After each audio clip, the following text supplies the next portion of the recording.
Assalamualaikum warahmatullahi wabarakatuh. Salam sejahtera bagi kita semua. Sebelumnya izin memperkenalkan diri, nama saya Dewi Risyan dengan NIM 121450151 dari kelompok 3 dengan anggota Husni Nafa Mubarok, Nita Winanda Putri, Maria Gracia, dan Putri Maulida Cairani. Di sini kami akan menjelaskan tentang kampanye Pancasila untuk memenuhi tugas Pancasila kami. Kemudian dilanjutkan oleh Husni. Oke, baiklah. Saya di sini sebagai Gita Winanda Putri akan menjelaskan latar belakang dari kampanye Pancasila di kampus.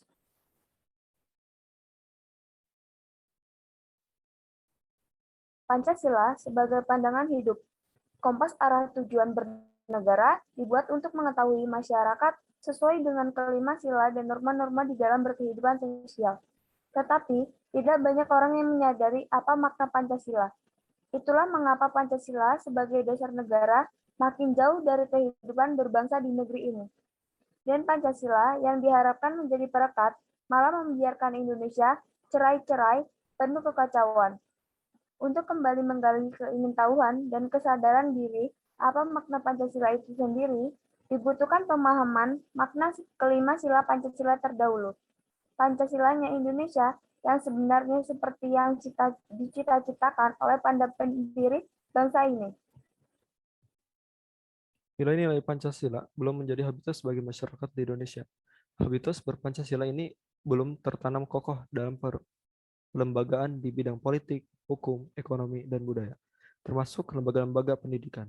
Hal ini tercermin dari rapuhnya harmoni sosial saat muncul tantangan-tantangan baru terhadap kerukunan sosial kehidupan bermasyarakat dan berbangsa. Seiring dengan maraknya populisme seperti yang terjadi saat ini. Dikutip dari perkataan Soekarno, aku tidak mengatakan bahwa aku menciptakan Pancasila. Apa yang kukerjakan hanyalah menggali jauh ke dalam bumi kami, tradisi-tradisi kami sendiri, dan aku menemukan 5 butir mutiara yang indah. Selanjutnya yaitu segmentasi dan target, berupa objek dan target dari kampanye ini. Yang pertama, segmentasi.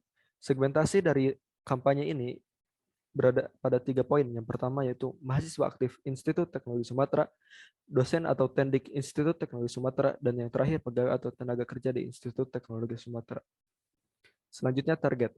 Target dari kampanye Pancasila ini yang pertama yaitu nasionalisme atau meningkatkan rasa nasionalisme. Yang kedua yaitu humanity, meningkatkan rasa kemanusiaan. Yang ketiga demokrasi atau meningkatkan peran mahasiswa dalam mengawal jalannya pemerintahan. Yang keempat, social justice atau menghasilkan rasa keadilan di lingkungan kampus. Dan yang keempat dan yang kelima yaitu one supreme God, menjadi pribadi mahasiswa yang memiliki spiritualitas tinggi. Dikutip dari perkataan Soekarno juga, berikan aku 10 pemuda akan kugoncangkan dunia. Ketiga, strategi dan pelaksanaan, di mana dalam bentuk dan media kampanye. Kemudian di slide berikutnya,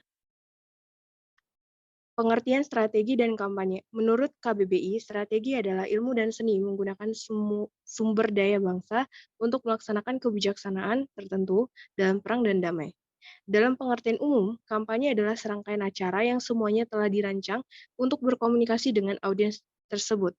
Kampanye digunakan untuk berbagai aktor, baik itu komersial maupun politik, dan dirancang untuk memenangkan hati penonton melalui berbagai teknik yang semakin canggih.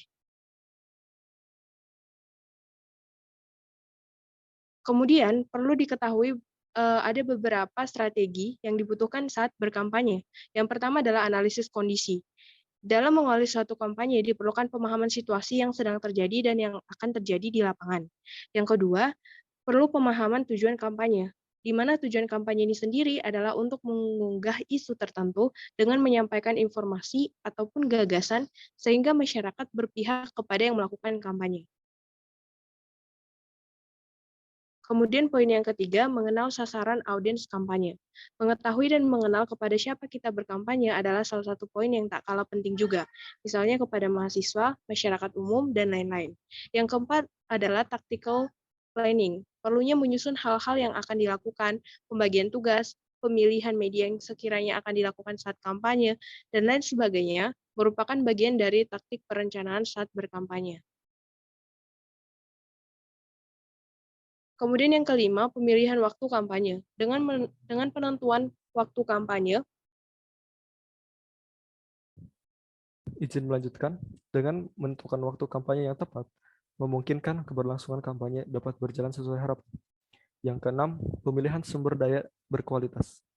Dalam suatu kampanye, dibutuhkan tim yang selektif untuk menghasilkan sumber daya yang berkualitas dan profesional. Selanjutnya yaitu bentuk bahan kampanye. Kami memilih 3 bentuk kampanye dalam kampanye Pancasila ini. Yang pertama yaitu poster. Poster kampanye adalah media dengan 2 dimensi yang berisi pesan singkat untuk menyampaikan informasi mengenai kampanye. Seperti contoh yaitu poster anti korupsi dengan isi katakan tidak pada korupsi.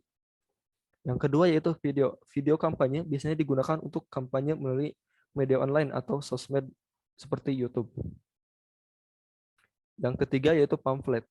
Pamflet kampanye biasanya diciptakan dan diberikan secara lembaran kepada masyarakat umum, berisi pesan-pesan yang ingin disampaikan melalui kampanye.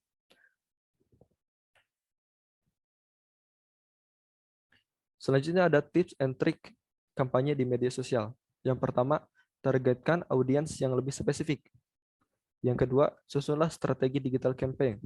Yang ketiga, menyebarluaskan kampanye di seluruh platform media sosial. Dan yang keempat itu menambahkan anggaran.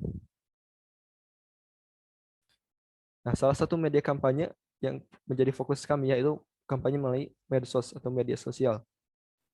Strategi dan pelaksanaan kampanye. Dalam membuat strategi dan bagaimana pelaksanaan kampanye diperlukan banyak hal seperti yang disebutkan pada slide sebelumnya.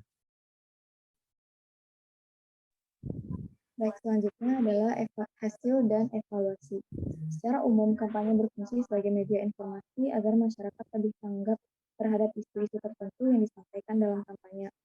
Nah, diadakannya kegiatan kampanye diharapkan dapat mencapai hal-hal berikut, yaitu sebagai media informasi yang dapat memberikan perspektif yang baru kepada khalayak. Nah, dalam kasus ini targetnya adalah mahasiswa untuk tidak menormalisasi tindak korupsi. Yang kedua, sebagai upaya dalam menggugah kesadaran dan pendapat audiens terhadap isu-isu tertentu. Nah, dengan kampanye anti korupsi ini diharapkan bahwa mahasiswa yang merupakan generasi penerus bisa aware atau sadar betapa merugikan dan tidak terpujinya tindakan korupsi tersebut dan bisa lebih kritis dalam menyikapi permasalahan seperti ini. Yang terakhir, untuk membangun secara positif peserta kampanye. Lalu evaluasi. Nah, kampanye adalah kegiatan yang melibatkan investasi yang besar, seperti tenaga, pikiran, dan teknologi. Nanti juga akan ada fasilitas mendukung. Akan sangat disayangkan sekali jika investasi ini terbuang sia-sia. Jadi untuk meminimalisir hal tersebut, maka dilakukanlah evaluasi. Nah, evaluasi adalah komponen terakhir dari proses pengelolaan kampanye. Namun bukan berarti manfaat dan guna dilakukan evaluasi bisa disepelekan begitu saja. Evaluasi kampanye diartikan sebagai upaya sistematis untuk menilai berbagai aspek yang berkaitan dengan proses pelaksanaan kampanye dan pencapaian tujuan kampanye. Jadi meskipun evaluasi merupakan komponen terakhir dari kegiatan, evaluasi kampanye mencakup penilaian dari awal proses hingga saat kampanye berakhir. Nah, hal tersebut menunjukkan bahwa adanya 2 aspek pokok yang perlu diperhatikan dalam melakukan evaluasi, yakni bagaimana kampanye dilaksanakan dan apa hasil yang dicapai serta konsekuensi pelaksanaan program atau kegiatan tersebut. Nah, misal hal apa saja yang harus dibuang dan dan hal apa yang harus ditambahkan, apa yang harus diperbaiki dan apa yang harus dipertahankan. Nah, sekian presentasi dari kelompok kami hari ini. Jika ada kurangnya, saya mohon maaf yang sebesar-besarnya. Terakhir, saya ucapkan terima kasih.